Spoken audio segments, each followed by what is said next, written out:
Well, first of all, thank you for attending tonight. This is going to be a slightly different approach. This is going to be a more open type of lecture. And what I would like to do is to begin with what the future will be. And this is what this particular presentation will be like.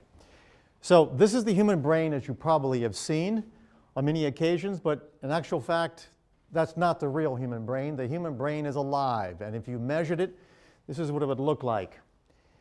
Those flashing patterns you see there are the actual activity of a real brain. We've taken an EEG, quantified it, and we can actually see the activity taking place over the left and right hemispheres. The yellow and the red that you see is effectively what's going on as the person is sitting quietly. There's microstates going on here, being recreated every 20 milliseconds, 50 times a second.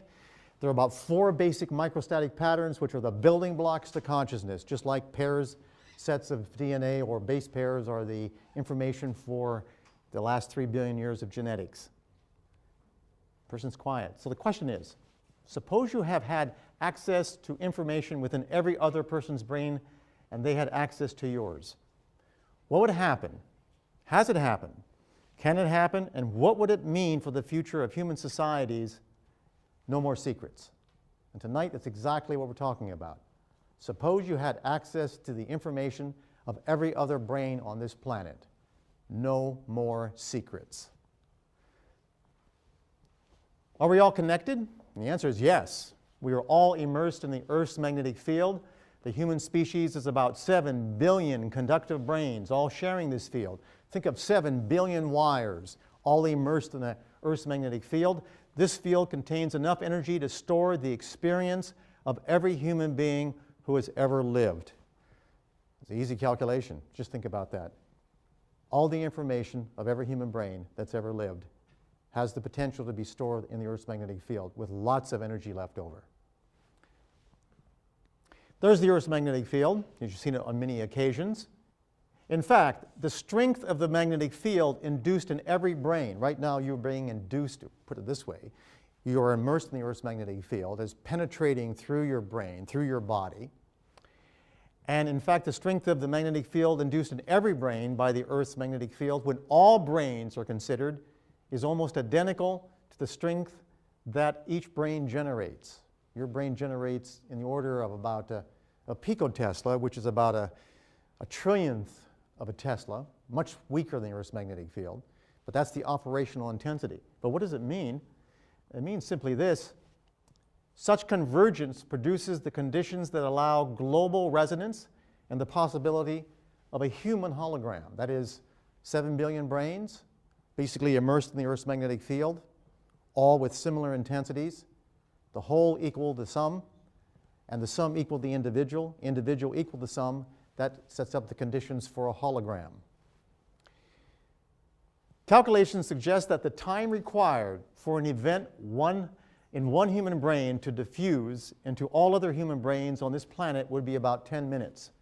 And it would occur primarily during dreams or during altered states. In other words, you can actually calculate it. 7 billion brains is an easy calculation. One brain, something you're thinking about right now, how long would it take, if we're all connected, to diffuse to every other human brain on this planet? About 10 minutes, and optimally during dreaming, when the right hemisphere is dominant. So here's how it would look in terms of an animation. Effectively, there's the representation of the 7 billion brains, almost 7 billion.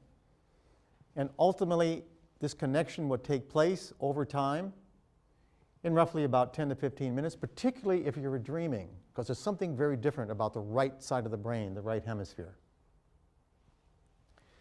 Now, has there been evidence that such connections occur?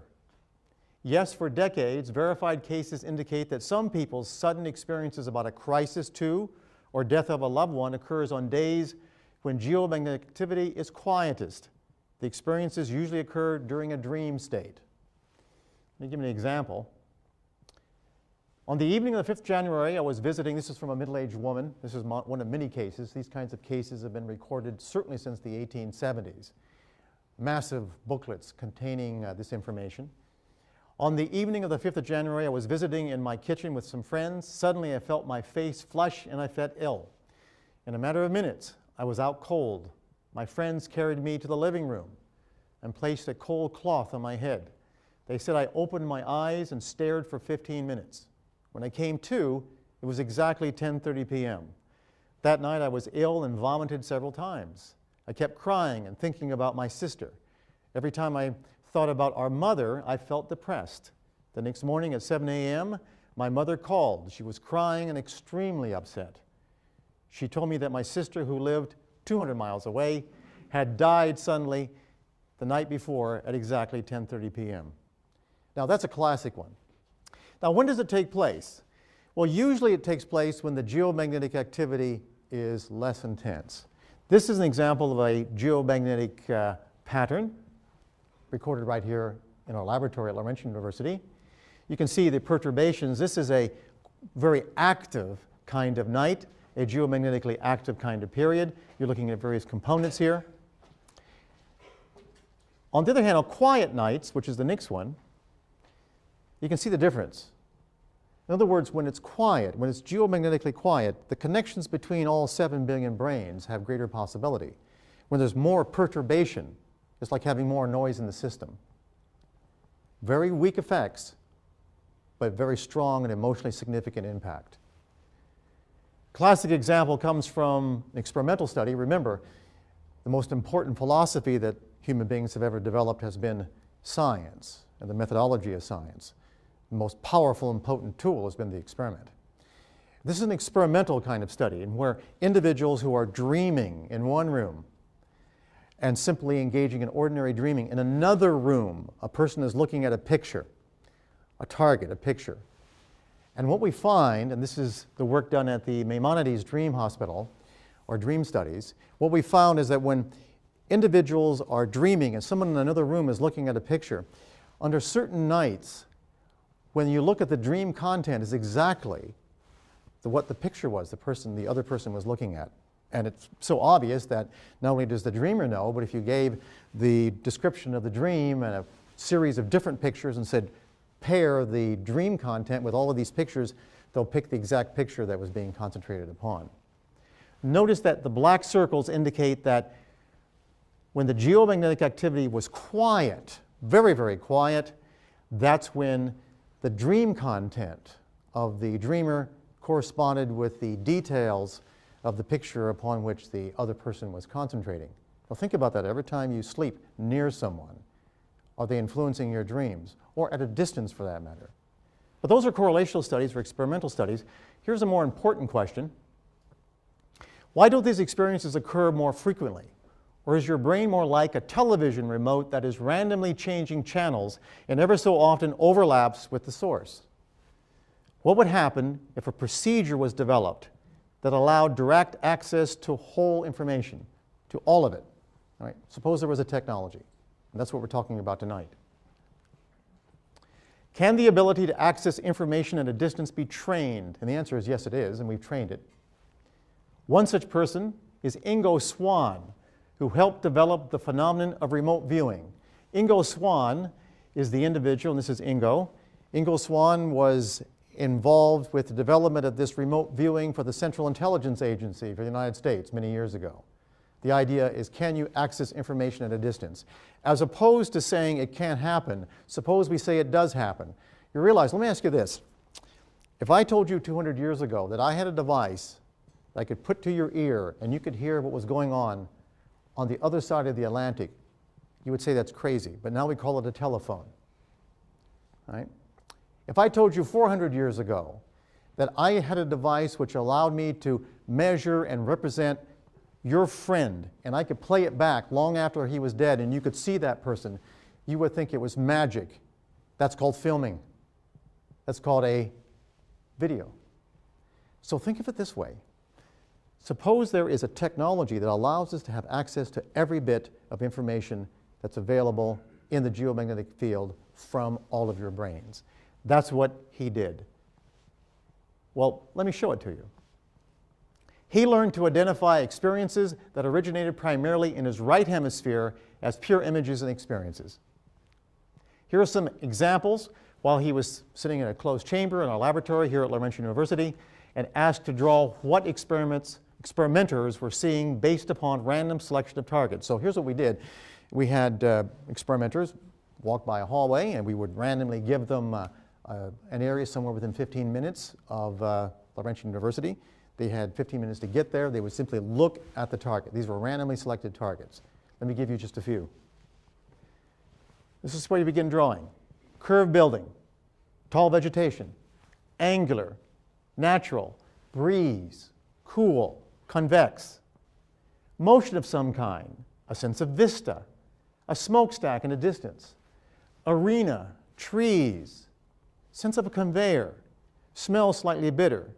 Now what I've done here, I've simply typed out what he's written down. He was an artist. He was a postmortem artist as a part of his training.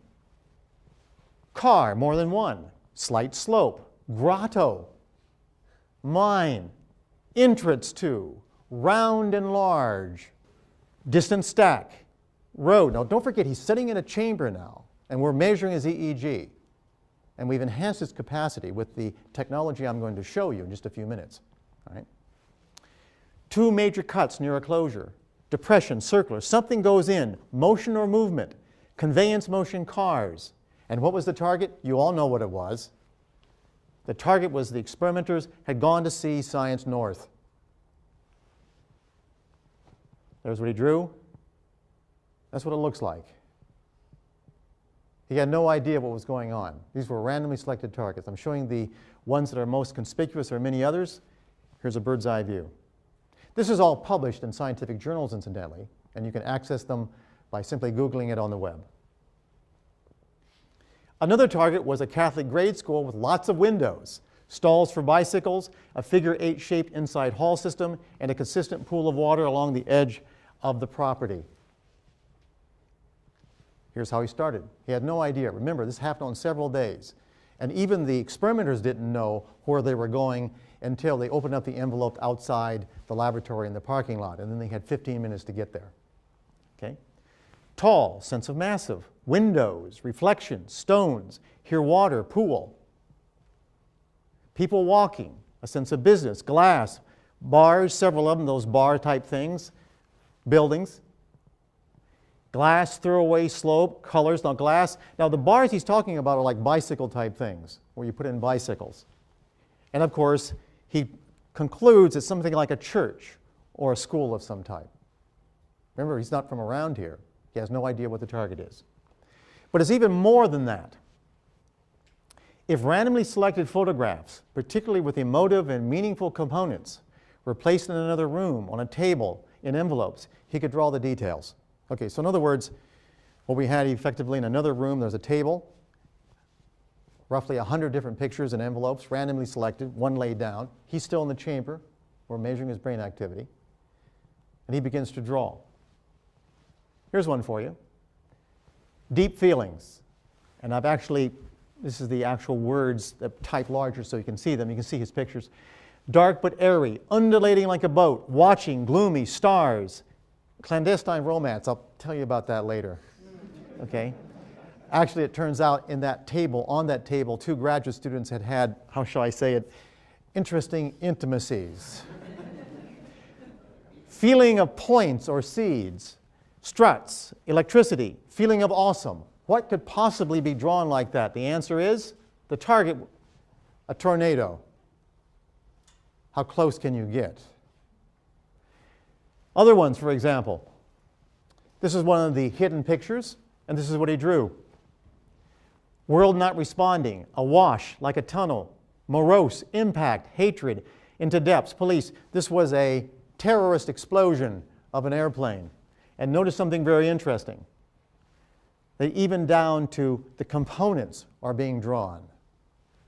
Next. Even abstract ideas. Remember, the whole point is to have a technology which allows access to every bit of information that every brain on this planet has. And this is a picture really abstract looking. Take a good look at those garbage cans and a number of other things, and look what Ingo Swann drew. People, dull target, wilderness like a window. Even something as abstract as that, details come through. Now, I want you to think about something, and that's the following. Just remember Alexander Graham Bell, the first time he generated a signal across the room. It was scratchy. He could barely hear it. But the point is, from that beginning of just a bit of information, now we have one of the most sophisticated technologies in the history of Western civilization.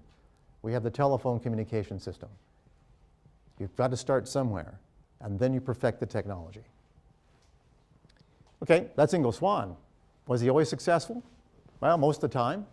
However, the degree of accuracy was related to amount of 7 Hertz activity over his right hemisphere. Again, the right hemisphere, the one involved with your dreaming. This is the same frequency that the entire Earth generates. His accuracy was less when there were geomagnetic storms and the Earth's magnetic field was disturbed. So if the magnetic field was disturbed, he lost the ability. When you lost the connection, you lost the ability. For example, there's an actual EEG. Back in the days, we only had 3 channels. Okay, notice the red arrows. Those are 7 Hertz. This is a unique pattern. You don't find it very often. And the number of these patterns were directly related to how accurate he was. So in other words, the more he showed that activity over the occipital right hemisphere, the more accurate he was in terms of the information at a distance. There's the ionosphere, and of course, generating between the Earth's surface and the ionosphere is a 7 Hertz pattern. And the more you get closer to that pattern, the more you seem to have access to everything around the Earth. For example, that 7 Hertz pattern not only has the same frequency as generated from the intrinsic aspect of your brain. Your brain has a natural frequency. Guess what it is? 7 Hertz. Based upon the fact that consciousness is recreated every 20 milliseconds. It's moving at about 4.5 meters per second. Just do a simple calculation of the circumference of your brain. It's about 7 Hertz. And the intensities of both the magnetic and the electrical components for both this and your brain are identical, capable of resonance. Here we have an example, of course, from the sun to the Earth. There's the Earth's magnetic field. And of course, when there's a magnetic storm, you can see that you get marked perturbation and the connections are lost. Now, we're not the only species like this. For example, fish very often communicate with electrical signals, magnetic signals they generate. Thunderstorms will interfere with that connection, like having massive noise, and their behaviors are distorted. So we're not the only species. Now, here are some examples of ordinary people drawing pictures of what they experience about a target when they are exposed to geomagnetic-like fields. In other words, is it just one kind of person, or just some people? And the answer is, anybody can do it if you expose them to the field. Here is the target picture hidden in another room. This was a target picture, very much like the Ingo Swann procedure. And here's what a university student exposed to the appropriate magnetic field drew.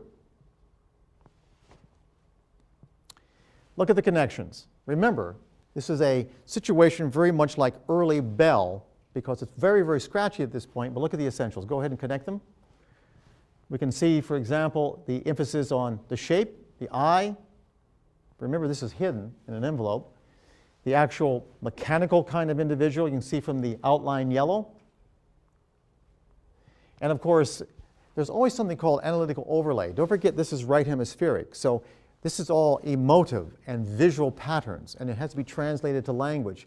In the process of translating to language, very often you put your own verbal, how should I say it, overlay, your own baggage, your own verbal baggage on it, and can distort the signal, just like noise.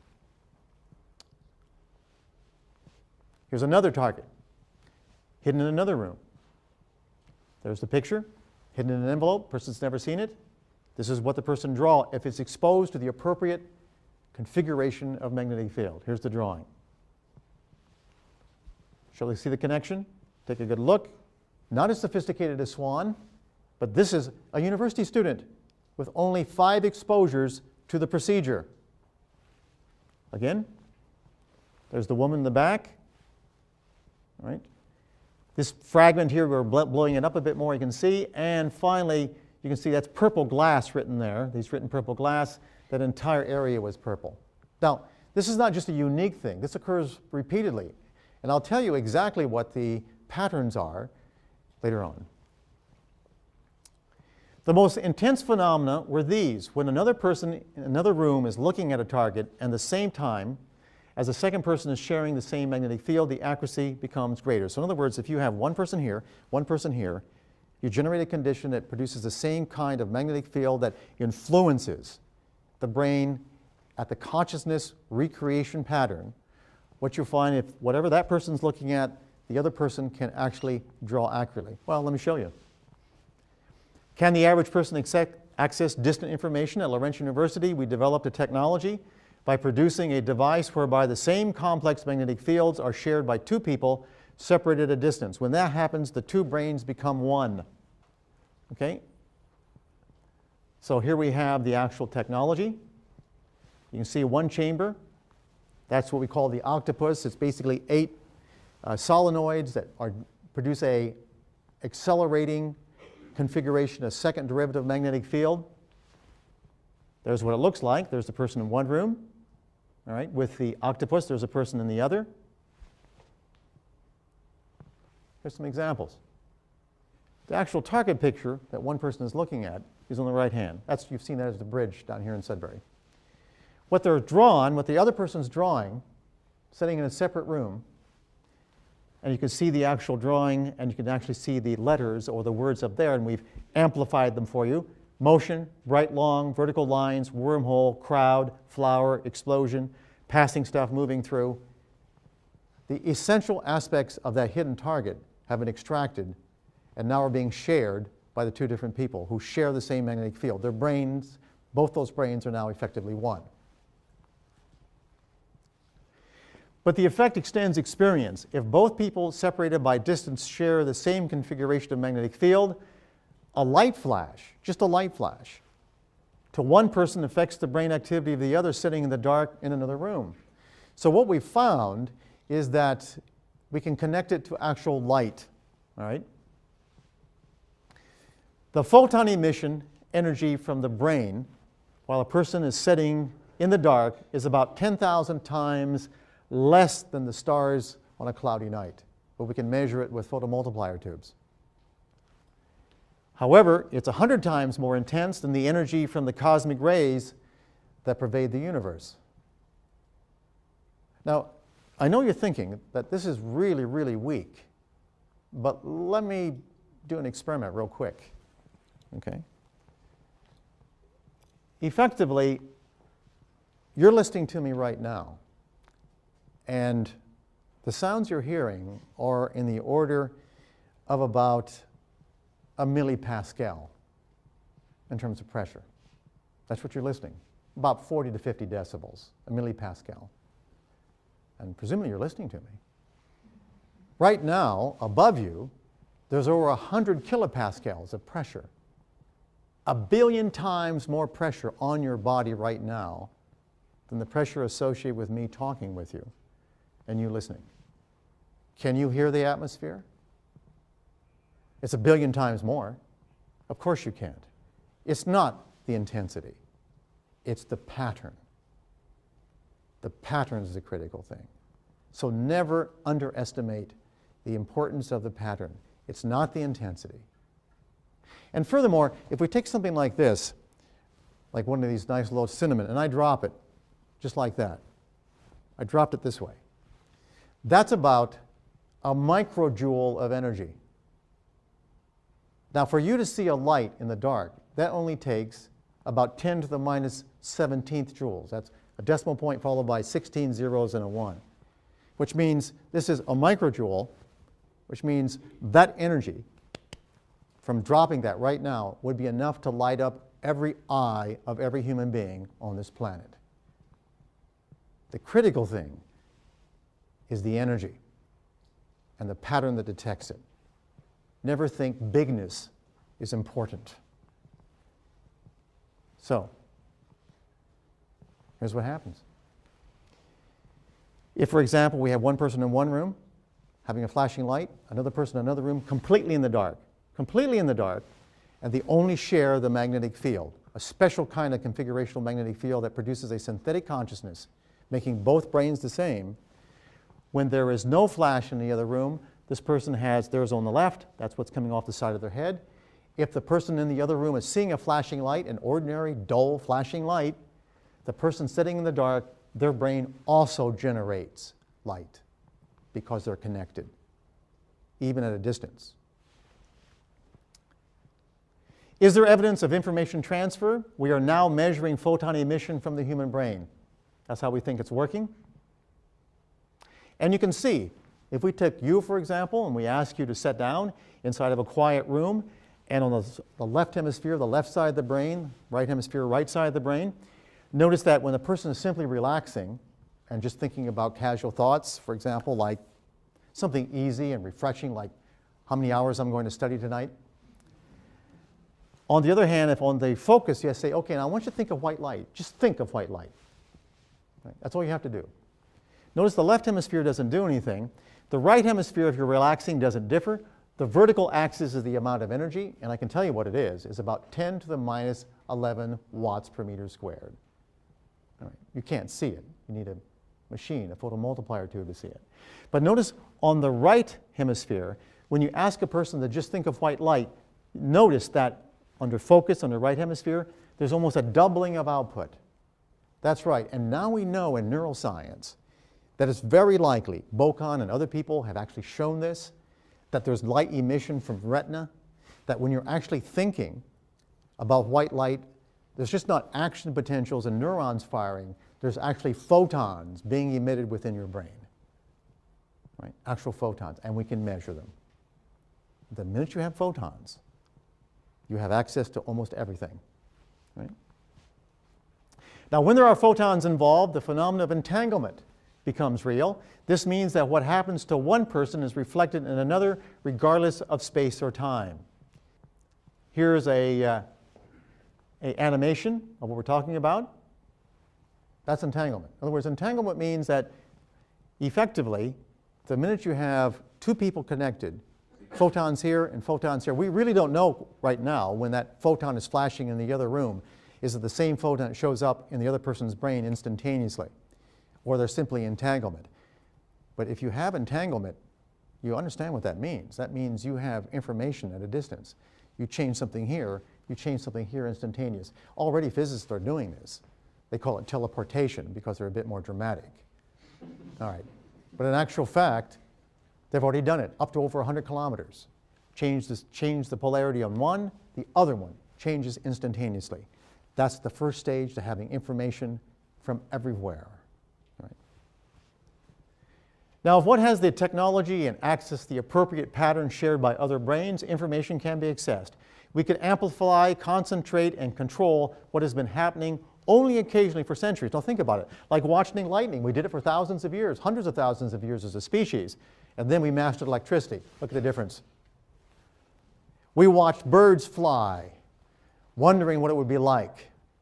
We never did have wings. We never developed them. But now we can fly. We call it an airplane. If you can imagine it, it can be done. And that's why, because the brain is matter. It's based upon the physical principles of the universe. And if you have that capacity to imagine it, that means the potential is there for it to be done. Because our brains are reflective of the essential aspects of the matter of this universe. Now, Sean Harabanz, a classic example of extraction of information. This is the man who knows your memory. There's Dr. Webster actually extracting some blood and actually injecting some radioactive material into Mr. Harabanz. We were the first to demonstrate that when he is engaging in reading another person's memory, it's not all hocus pocus. What really happens, a part of his brain that's been different from the time he was born shows an increase in activity as measured by single photon emission computerized tomography. Very specific to the right parietal lobe. Here's Sean Harabanz, again an animation. He's looking at a picture. All he has to do is look at a picture of the person about whom he's talking, and he begins to talk about the person's past, often embarrassing things that only they know. How can that be done unless you have access to memory? Right? It's not written anywhere. We made an extraordinary discovery about Harabanz's brain. The energy associated when we measured, don't forget, the experiment, most powerful tool we've got. You can speculate until you get extraordinarily enthusiastic to the point of inebriation, but unless you've got the experiment, you don't know. So we've actually did experiments. We brought him up here. We've measured him repeatedly. Okay. We made an extraordinary discovery about Harabanz's brain. The energy associated with the small decrease in the Earth's magnetic field around his right hemisphere. We were flabbergasted when we put our magnetometers around his head. His brain actually distorts the local magnetic field. Small amounts, but measurable and reliable. Okay? It was equal to the energy of the light emission from his brain. You think that light emission was interesting. You should have seen the photomultiplier tubes when we put it around his head. The needles are visibly showing increases in activity. And the more the photons increased, the more the magnetic field dropped. And that energy was equal to the activity of the neurons. We actually calculated the number of neurons that he was showing activity by looking at our quantitative EEG. In other words, conservation of energy. The longer Mr. Harabanz was close to the subject, the more the subject's brain began to show the patterns of Harabanz's brain. Let me give you an example. Harabanz and the subject. This is our EEG. Okay, single channel, obviously we do 1020. Okay. But notice that as he sits there, they become more and more synchronous. At that point, when they become synchronous, he actually begins to extract information and begins to tell information to the other person, the person sitting there, information that is only they know about. Now, if you haven't heard of Harabanz, well, let me put it this. There used to be an ex-leader of Iraq who hid in a hole. Guess who gave the information or where the U.S. government found him? It was Sean Harabanz. The point is, if you have access to information, you can get it from anywhere.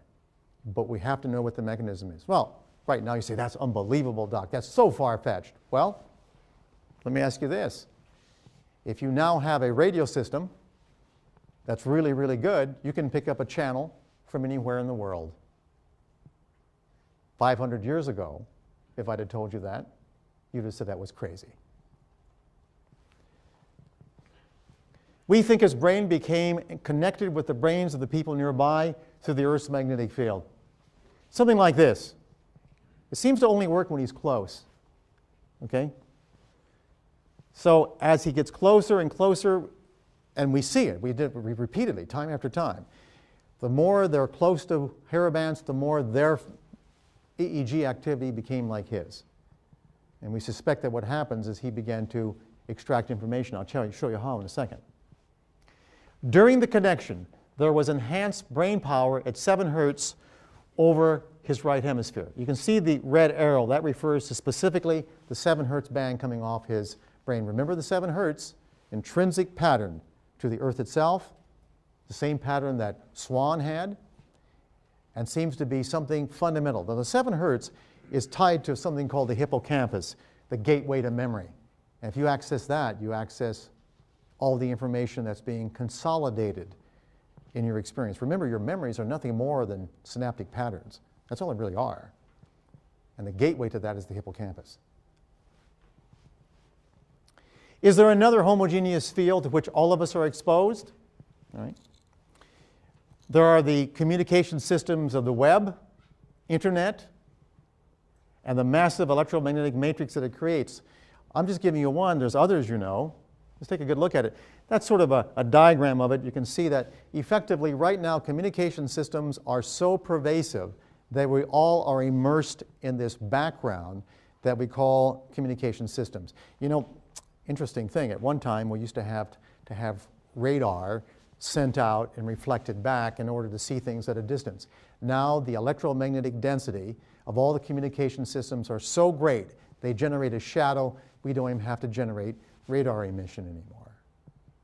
We're living within the shadow, quite literally, of a massive electromagnetic field generated by communication systems, which means we're immersed, all of us, in a homogeneous secondary field called the communication system, called the modern technology.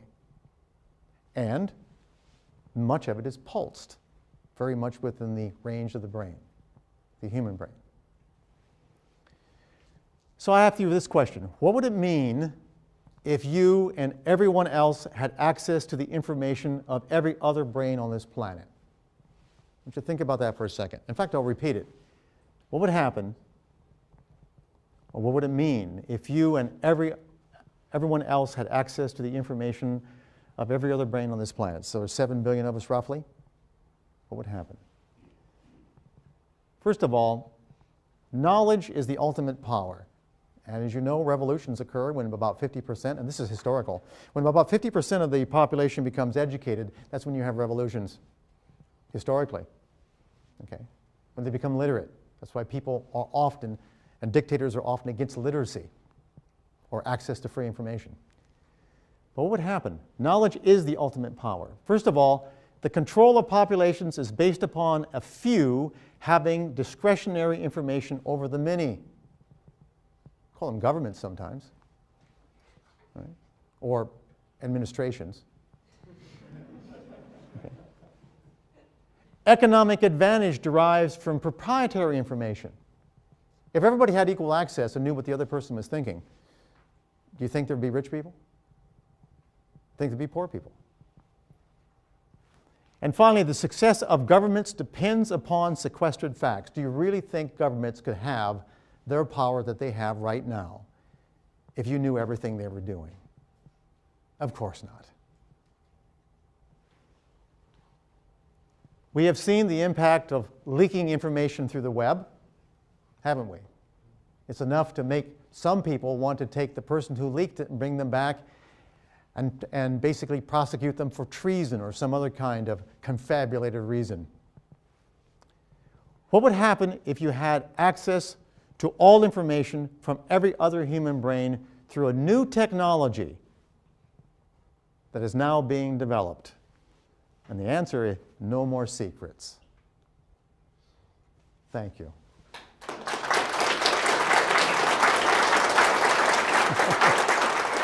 Do you think with the constant bombardment of all that information that eventually it would be a case of seeing too much and people just wouldn't care? And so you could hide the secrets in plain sight? If you have access to information for the average individual and you make it such that all 6 billion, 7 billion people see it, what most people do is they extract the essence. Right? So I don't think you can hide important things. Critical things people see right away. I hope that answers your question.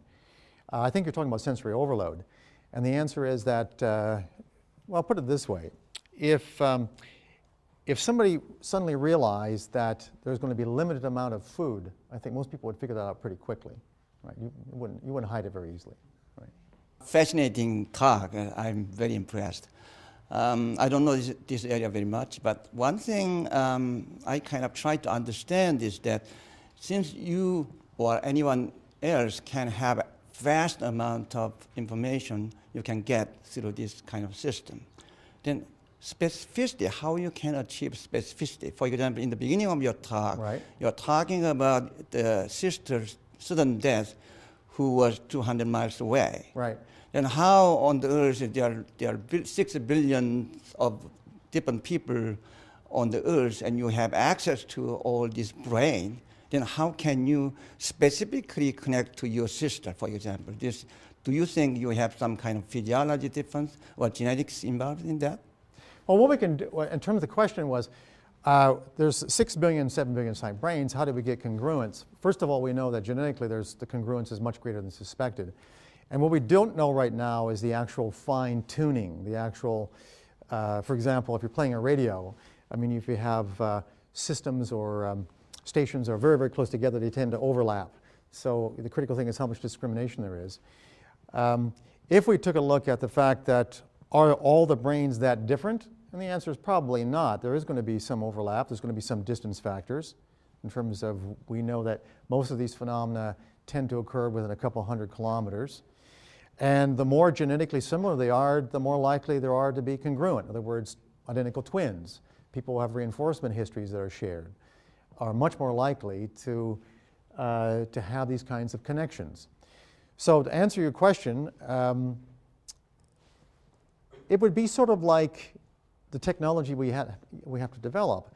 I mean, there used to be a phenomenon called a foxhole radio, where if you put together the right carbon and things, you could pick up local channels, but a lot of channels were going, it was all gobbledygook. And so we got better kinds of technology, and now we can separate out these different signals. So right now, think of the brain as that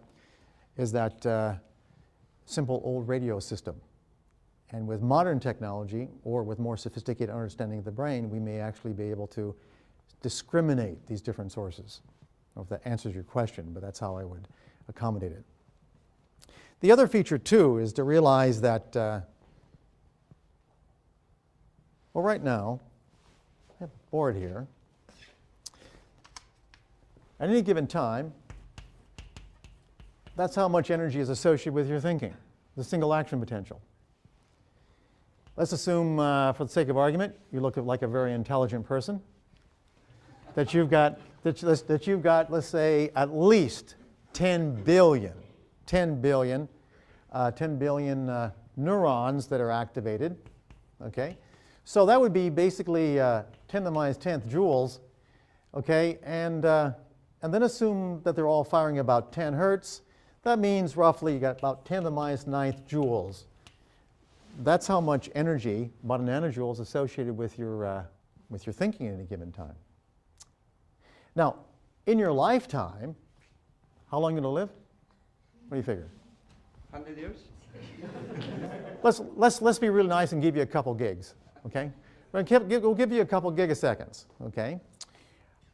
So if you live to be a couple gigaseconds, or about 10 to the 9 seconds, okay, the amount of energy, just a thought associated with your thinking, would be about a joule. Just your thinking. We're not talking about metabolic activity now. So I'm not talking about the fact that you're generating about 10 watts, 10 joules per second from your brain because of the blood flow and because of the metabolic activity of the cells. I'm just talking about that component associated with your thinking. So that's how much you've got in your lifetime. Okay? Now, the Earth's magnetic field, okay, is effectively, for all practical purposes, if we can actually calculate it out, something has a magnetic dipole such that it has the capacity to store roughly about 10 to the 18th joules. Right? So that means that for all practical purposes, whatever this information is, all right, and let's multiply by the number of people on the planet, we got lots of information to store, lots of energy potential to store it everywhere. You're right, the critical thing is how to get it back. That's the hard part. Right? So really, if we talk about the energy involved with your entire life, my life, right? All the neuronal activity associated with memory, it's only about a joule, okay, just the electromagnetic component. And if it's represented within the energy of the whole Earth's magnetic field, I showed you earlier, you could store every memory that ever existed. The critical thing is the access. That's the hard part. So what you're saying, if I understand correctly, that you can actually, your brain can store right. all of this information, but when you need to have access to specific target, what you're saying is you can have that. Well, effectively, what we're saying is the following, is that, well, let's take your brain. You look like you, just a second. Yeah, okay. All right, let's take a look at your brain. Your brain, for example, probably has close to something like 10 to the 13th synapses. All right, 10 to the 13th synapses. That would be a good guess. And you could talk about that as the upper limit of information. Okay? So you're getting into the terabyte range. Okay? I guess the big thing in terms of differences is those shapes. All right? That's how many synapses we all have, at least in the cortex, cerebral cortex. But the other feature is everything is slightly different. Okay? Now, that's the specificity. That's going to be the hard part for now. But with computer technology, it makes it much easier to model. In order to preserve secrets, is it possible for, say, governmental entities to induce a condition much like a geomagnetic storm artificially? Well, actually, I'm going to answer that question because we've actually done the experiment. Ingo Swann, you saw his data. And we actually decided to see if we could block Ingo Swann. And so what we did, and you're going to love this, guys, what we did is we had the targets in the other room, and we had our solenoid here and our solenoid here. Okay, so here's a solenoid generating a magnetic field. And incidentally, if you really want to understand the nature of how this works, consciousness is a second derivative. It's a rate of change. And the minute you begin to play with that, as we have in our laboratory, you begin to alter consciousness capacities. People are aware of things they're typically not aware of. We've done this on many occasions and published elsewhere. But for Swan, what we found is that he was tremendously accurate. But if we generated a magnetic field across the target with a function generator or with an ordinary kind of DOS system, nothing happens. The only thing that blew it away is if we use Windows.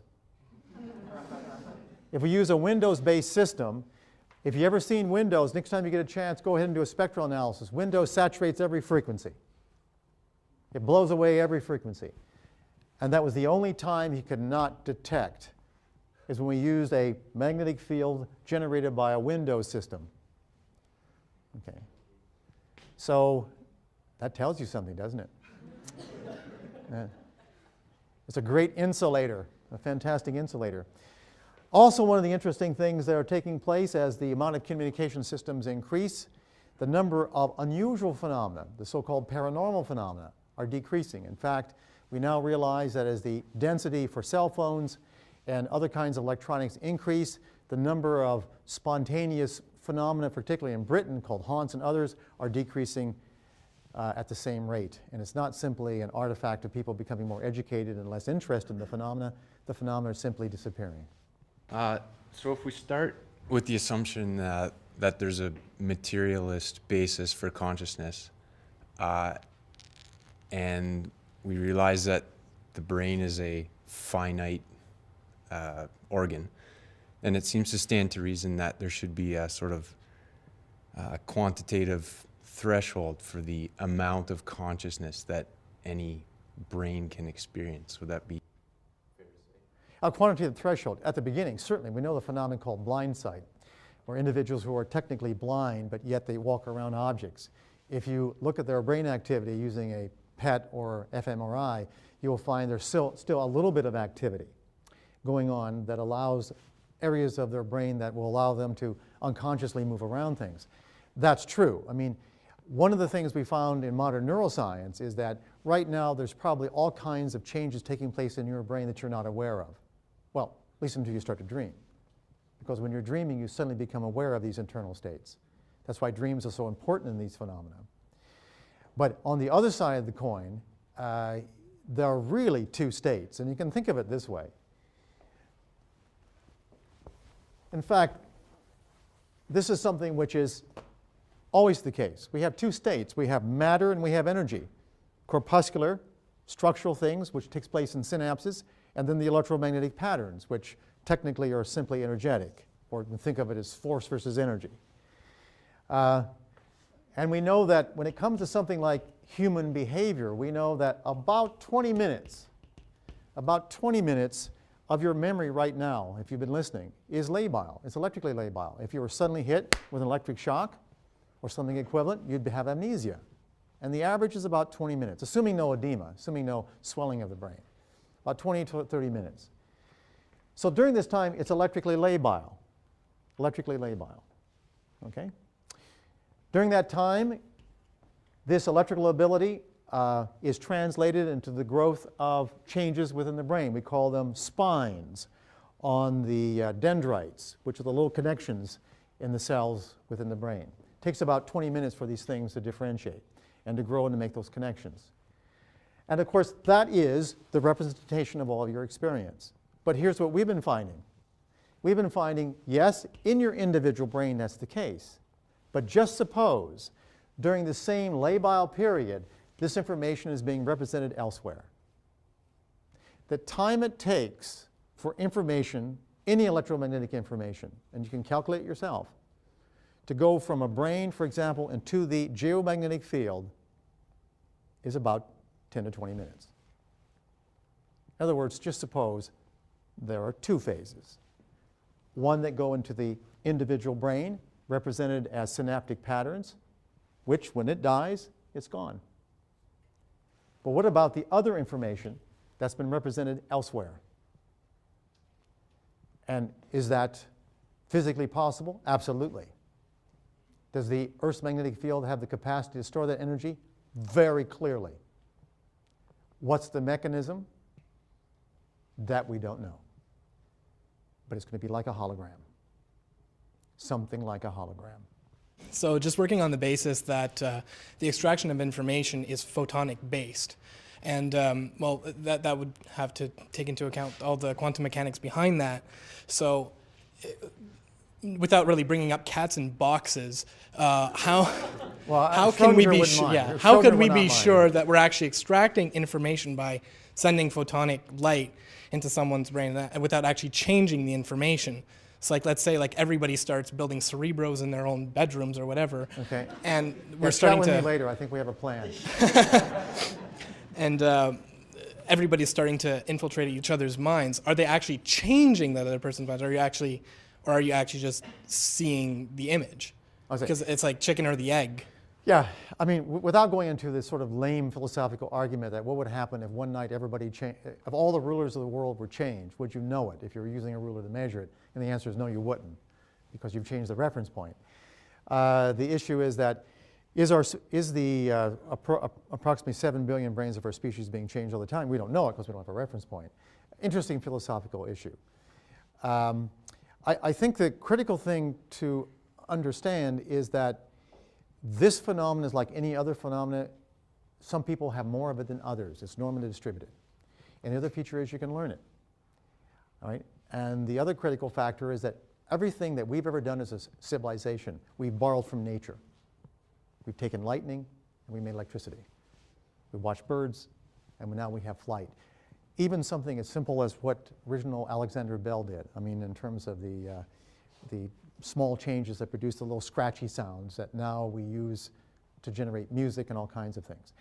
The phenomena are already there. The critical thing now is the engineering and isolating the technology that will allow us.